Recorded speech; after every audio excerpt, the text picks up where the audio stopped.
I still don't know what's worse. Someone watching my every move, or doing it better than I ever could.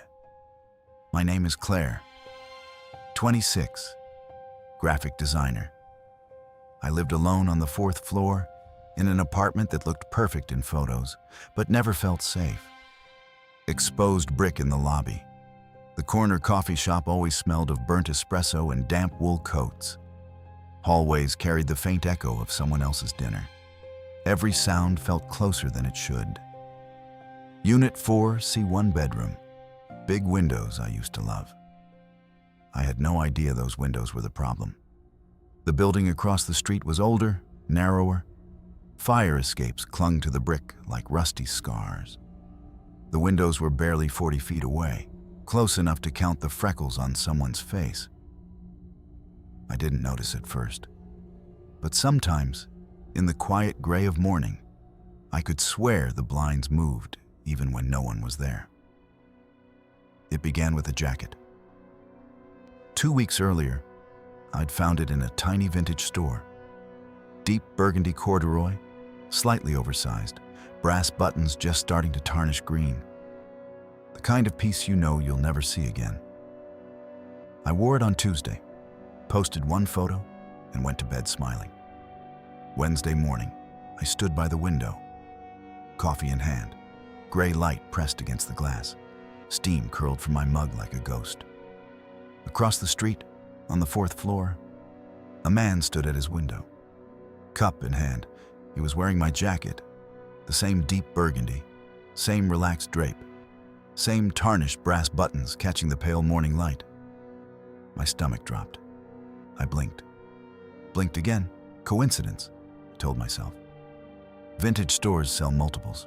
It happens. But I couldn't shake the cold knot in my chest. I yanked the blinds shut, heart hammering, and forced myself to forget. For 11 days, I almost did. Then Dana called. She laughed at first. Okay, this is weird. There's an account following me. No profile picture, no bio. But their last 3 posts, they're your apartment. Same throw pillows, same gallery wall. Even that little ceramic mushroom on your bookshelf. Did you make a secret account? I hadn't. That night, I found the profile. Username, a string of random numbers. Public, 14 posts. Every single one showed an apartment exactly like mine.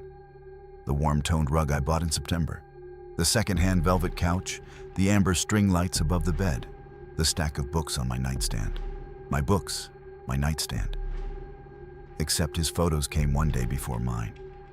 Throw pillows, his October 3rd. Mine October 4th. Gallery wall, his October 9th. Mine October 10th. I sat in the dark, laptop glowing blue across my face, and felt something cold crawl up my chest, slow and deliberate. My hands shook. My heart refused to calm. I know what you're thinking. I thought it too. If he was copying me, how was he always first? I've asked myself that every single night since, and I still don't have a clean answer, because there are only 2 explanations, and both of them terrify me in completely different ways. Either he wasn't copying me at all. He was setting me up. Somehow getting there first, putting the rug, the couch, the amber lights into place, and then watching me walk into the life he'd already built. Like a stage, like a trap. Or he could see something I couldn't. Something about me, about my patterns, my tastes, my choices, that he understood better than I understood myself. I don't know which one is worse. I still don't. I began watching the building across the street. His window was directly opposite mine. For weeks, I hadn't noticed him. That was the point. He was careful, patient, the kind of patient that comes from long practice. I bought cheap binoculars, feeling ridiculous hiding behind the curtain at 7 in the morning. The radiator hummed beneath my hands, heart hammering. Stale coffee from my kitchen mixed with the icy bite of the draft sneaking through the window. I couldn't stop. I had to see. He was tall, dark hair, short on the sides, slightly longer on top. His face, ordinary. Pleasant even. The kind that disappears in a crowd. But every movement was exact, calm, deliberate, rehearsed. And then I saw it. On a tripod near his window, pointed straight at mine, a camera waited. Monday, I went to HR, nerves raw. I thought I might just mention something. The stalking, the Instagram, the feeling that I was being watched. Instead, my manager pulled me into a side room. Someone external applied for the senior design role you've been working toward, she said gently.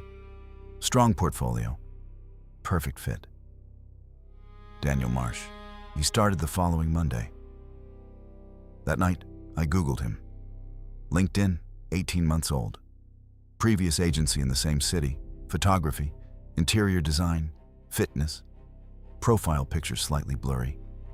But the jawline, the haircut, and in the background, the burgundy jacket draped over a chair. After that, the pressure built quietly, relentlessly. He joined my gym, the one I hadn't visited in months. He went every morning at 6:30. Maria at the front desk mentioned him with a smile. Super dedicated guy. You should take notes. He got the promotion. Of course he did. 6 weeks in, Daniel Marsh slid into the senior creative role that should have been mine. My manager told me I was still on a great trajectory, her eyes drifting just left of my face. Then the compliments started arriving. Not to me, but to him. A long-term client emailed the whole team. Whoever refreshed the brand direction lately, exactly what we needed. Incredible eye for detail. He had stolen my color palettes, my typography, ideas I had pitched, quietly shelved. He polished them, presented them, and everyone applauded. My work, taken, improved, claimed. I began sleeping with the blinds closed, changed my route to work, varied my lunch times, stopped posting online entirely. None of it mattered, not the precautions, not the vigilance. He was always one step ahead, always. Thursday evening, early December. The city already dark by 5, slick with the first frost. I sat at my desk, picking a tasteless takeout, when my phone buzzed. Unknown number. I am what you were supposed to become. The words glowed on the screen like a blade pressed to my throat. Cold slithered down my spine, my hands trembled, my breath caught. I called the police. The officer was professional, took notes.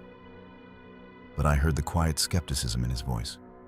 Matching jackets, Instagram posts, a coworker who made me uncomfortable. I knew exactly how it sounded. We'll look into it, he said. But his words felt thin, hollow. 3 weeks later, Daniel Marsh's lease ended. The window across the street went dark. He stopped coming to work. HR said he resigned without notice. LinkedIn deleted. Instagram gone. It was like someone had hit delete on his entire existence. I don't know why. Did someone he'd done this to before finally catch up with him? Did the police report scare him off, push him to a new window, a new life, to hollow out somewhere else? Or something else entirely? The detail I can't shake. He was always one day ahead. Not guessing, not reacting, not adapting. Ahead, certain. Like someone who's read the last page of a book and now watches you flip through it, breathless, catching up. I've gone back through every post, every timestamp, searching for a crack. One moment where I was first, where he slipped. A gap I could explain. There isn't one. Sometimes, late at night, when the building across the street is nothing more than a black silhouette against an even darker sky, I can't help myself. I post something small. A photo, a caption. Then I wait, not calmly, not quietly. My heart thumps like he could be standing behind me any second. But every time, nothing. Until tonight. My screen lights up with a notification. My photo, the exact same photo, posted before I even took it. And somewhere in that black mirror of windows across the street, I know he's watching. Again, one step ahead, always one step ahead. It's no longer a question of if he'll come back, it's only a matter of when.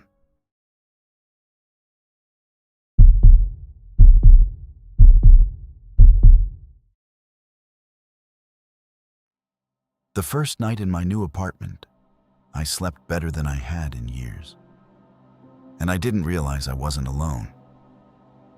I'd been looking for a place for almost 3 months.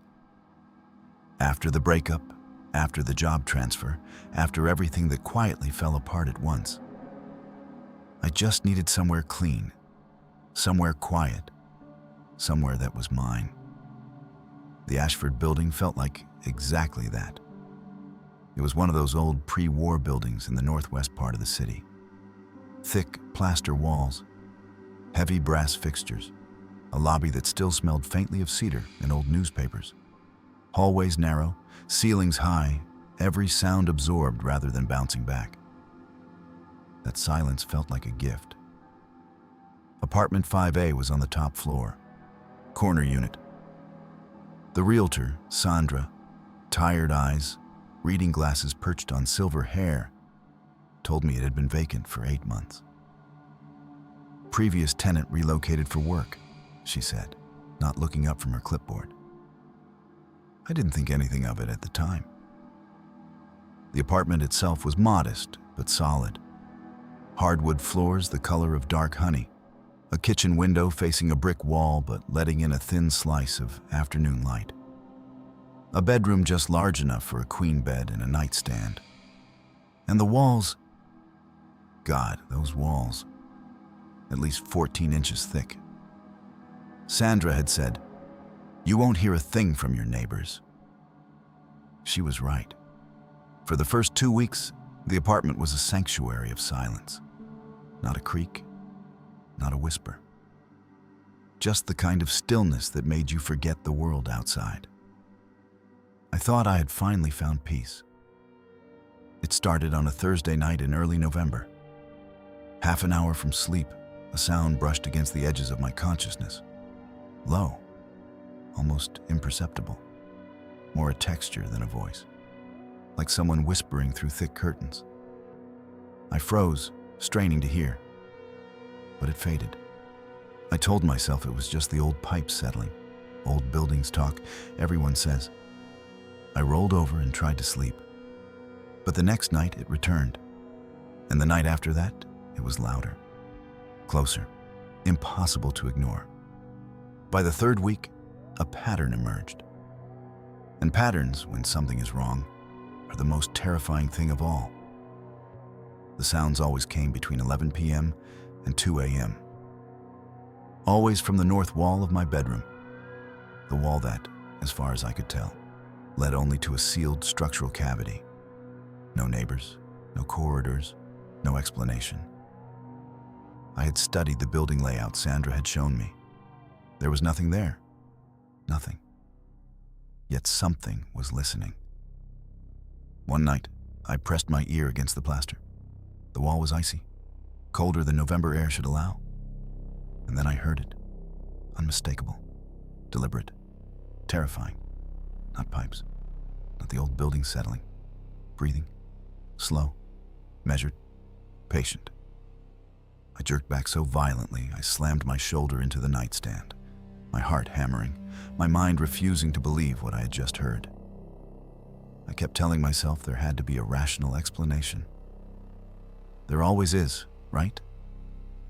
Maybe a hidden crawl space, maybe strange echoes from another unit.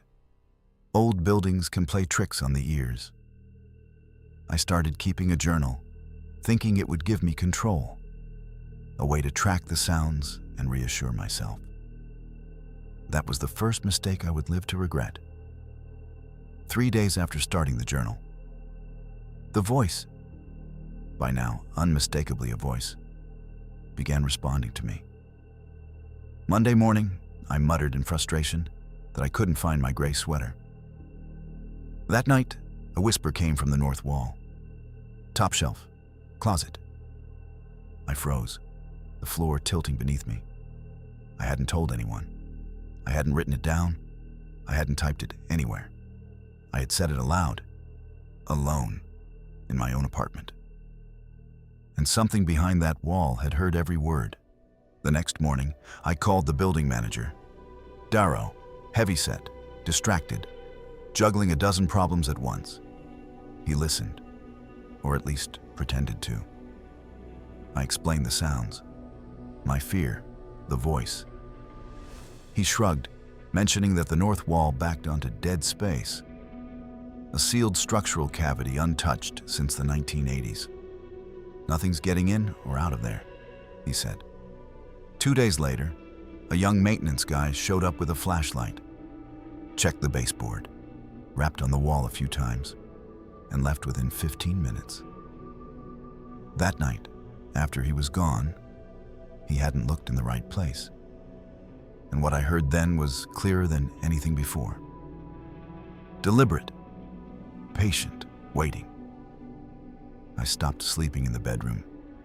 The TV stayed on all night, not for entertainment, but for noise, for a barrier, a shield against whatever was listening. I changed my routines deliberately, different times, different orders, testing, probing, and it adapted. Within a week, whatever was behind that wall had learned me, adjusted, and waited for the next mistake. On a Sunday afternoon, I noticed it for the first time, a thin scratch in the plaster, right behind the headboard, at eye level. I wouldn't have seen it if I hadn't shifted the bed to examine the wall. It wasn't decoration. It wasn't old damage. It was deliberate. 4 times 4 vertical lines. 1 diagonal slash, a tally mark. 20 days since I'd moved in, and someone, or something, had been counting. I called the police twice. The first officer was polite, thorough, and found nothing. No signs of entry, no footprints, no hidden space behind the north wall. He filed a report and suggested I see a doctor. Desperate, I called again from a coffee shop down the street. Before I could finish explaining, my phone died. Fully charged. No signal drop. Dead. I walked back, heart pounding, and froze outside the building. 5th floor, corner window, the thin gap in the curtain I had left open. Now closed. I hadn't touched it. I left that night, bag in hand, leaving most of my things behind. Moving into a hotel 6 blocks away. I never returned.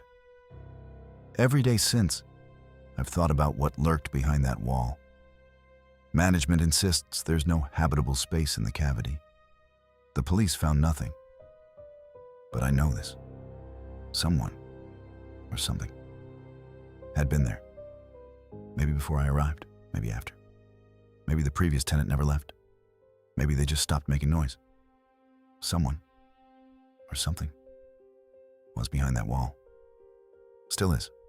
And right now, they know my voice, my days, the exact moment I fall asleep. Maybe I was never meant to stay.